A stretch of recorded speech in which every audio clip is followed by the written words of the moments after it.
You're doing so good! Oh my goodness!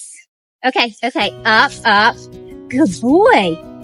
Okay, let's give you your bottle. That's what the vet told us when we rescued Otis from the farm. If you don't want him to die alone, you should sleep next to him in the barn, he said, calm and matter-of-fact, as if it were something ordinary. But for me, that moment changed everything. Is that good? Yes, it is. I couldn't just walk away and wait for the news.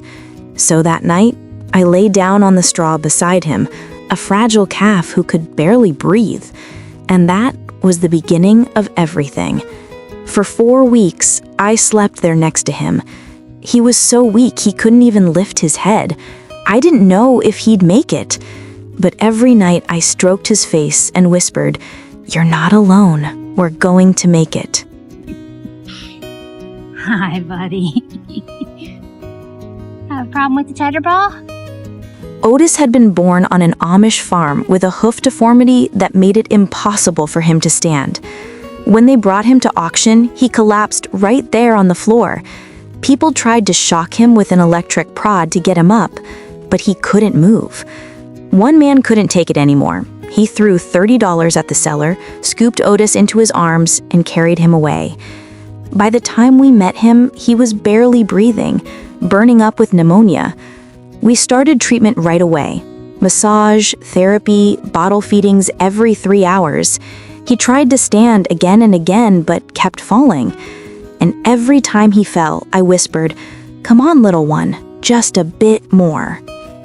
On the 5th day, he finally stood, just for a few seconds, but he did it. I cried. Every night, I sang him the same simple tune I'd made up. It became our little ritual, my promise that as long as he kept fighting, I'd stay by his side. Sometimes I think I was singing it as much for myself as for him, to remind myself to keep believing, because I knew what that fight felt like. I'd had 2 brain surgeries. I lived with chronic pain and seizures.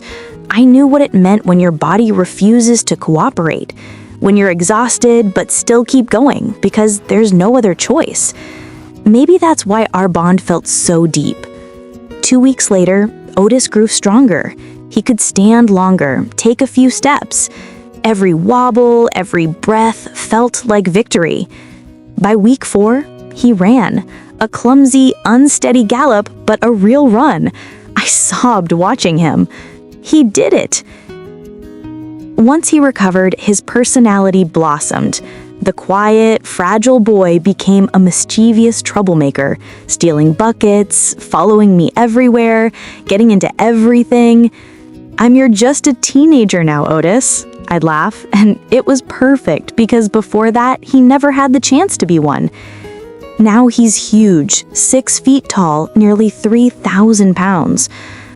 But to me, he's still that tiny calf who once couldn't stand. Every day, he greets me with a deep, joyful bellow and lowers his head for me to pet him, as if to say, "Hey, Mom, I made it." And in those moments, I know it was all worth it.